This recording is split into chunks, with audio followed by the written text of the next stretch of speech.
Hello, this is Rogers Redding. I'm the National Coordinator of Football Officials, and I want to welcome you to this seventh in the series of these videos that we're putting together for the media and the fans. This will be the last one of the 2019 season, and I want to take the opportunity to thank you for watching these videos. We get some feedback on these, which we really appreciate. I've had some suggestions of plays to be used on these videos, so I know that the media and the fans are watching these. Well, let's get right to the plays.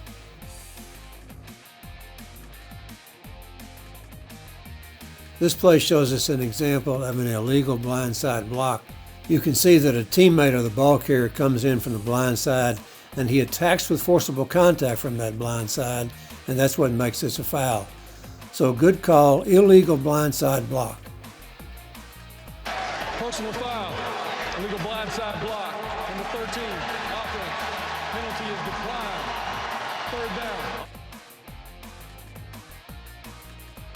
On this pass play, we get a flag for ineligible receiver downfield. However, notice that the quarterback rolls out to his right, runs outside the tackle box, and then throws the ball away so that it lands beyond the line of scrimmage. He has legally grounded the ball, and so the exception to the rule about ineligible receivers downfield says that it's okay to legally ground the ball this way and not be charged with an ineligible receiver downfield. So no question that the lineman was downfield too far, more than the 3 yards, but the exception to the rule about ineligible receivers downfield is just this situation where the passer outside the tackle box throws the ball beyond the line of scrimmage, and so that makes all this a legal play.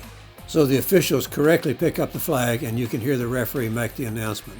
There is no foul on the play for ineligible downfield. The quarterback was outside the pocket and legally grounded the ball out of bounds. Third down.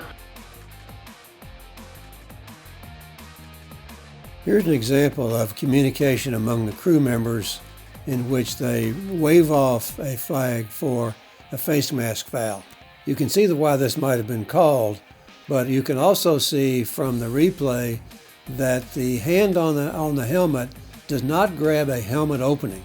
Now, we always refer to it as a face mask foul, but that's just shorthand for any helmet opening. And the rule is that you're not allowed to grasp and then twist and turn or pull any helmet opening, the face mask, the ear hole, the back of the helmet at the opening, anything that's a helmet opening. And in this case, it's clear that it is not a helmet opening, it's just the helmet itself. And so this is a legal play, so the crew correctly waves this off, picks up the flag, and does not charge the team with a foul. That's the conversation. There is no foul for a face mask on the play at second down. Here we have an example of an illegal formation where the offensive team has more than 4 players in the backfield. You can see 2 players deep. You can see another couple of players to the right side of the formation, just off the line of scrimmage, just adjacent to the right tackle. And then the receiver to the far side of the field, up toward the far sideline. He probably is supposed to be on the line of scrimmage, but he clearly is in the backfield. And so the flank official right in front of him, right next to him, has the flag correctly for an illegal formation, too many players in the backfield. Illegal formation, offense, 5 players in the backfield, 5-yard penalty, first down.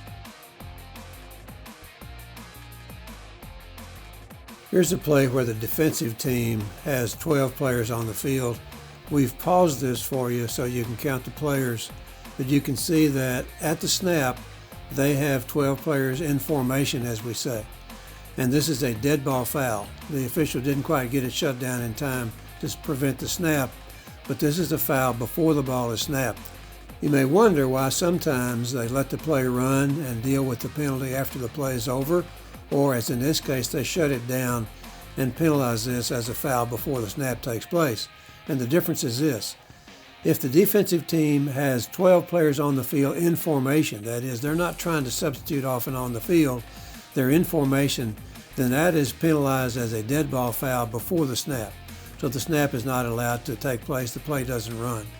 On the other hand, if the defensive team is running players in and out, or a player is headed toward the sideline and doesn't make it off before the snap, we don't stop the play for that, because that gives the defense an advantage.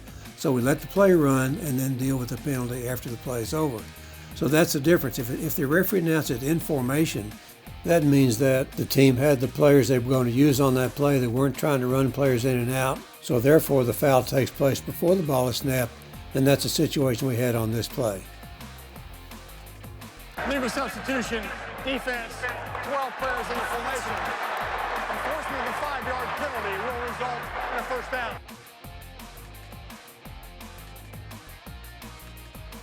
Here we have an example of an ineligible receiver downfield on a pass play. Watch the snapper here, number 64. He's going to engage with the block and then drift on down the field, probably about 6 or 7 yards beyond the line of scrimmage. Remember, he's allowed to go 3 yards, but no more than that. So this clearly is a foul for an ineligible receiver downfield. And the referee makes a nice announcement to explain that this is the foul. Eligible player downfield, offense number 64. 5 yards from the previous spot, replay second down. Ruling on whether or not a pass is complete is one of the toughest calls an official has to make, and quite often there's controversy associated with it. However, in this play, there would be no controversy. In real time, this is going to look like a touchdown, but you can see that the back judge on the end line is in great position to see the play. He sees that the receiver comes to the ground, the ball comes loose, hits the ground, and as we sometimes say, he does not survive the ground. In other words, he did not complete the process of the catch, and so therefore this is ruled an incomplete pass.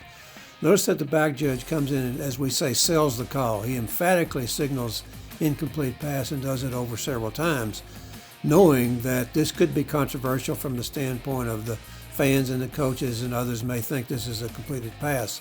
So he sells the call because he's absolutely sure, and you can see from the replay itself, that this is correctly ruled as an incomplete pass.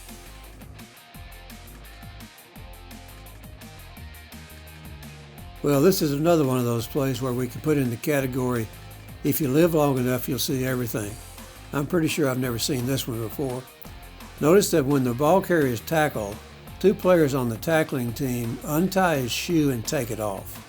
That's an unsportsmanlike conduct act. The player would have to leave the game, get another shoe, maybe be out for a whole play, and that clearly puts the offensive team at a disadvantage. And so both of these players would be charged with unsportsmanlike conduct.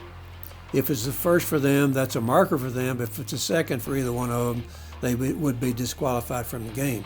But clearly an incident of unsportsmanlike conduct. After the play was over, unsportsmanlike conduct, defense number 2, 15-yard penalty added to the end of the run, automatic first down. Well, that's it for this week, and that's it for the 2019 season. There's obviously a lot of football to go. We're still in the divisional playoffs. We've got the bowl games. We've got the college football playoff national championship game, as well as the semifinal games before that. So lots of great football coming up in the postseason. So thanks again for your interest in these videos, and I want to wish you and your teams the best of luck in the postseason.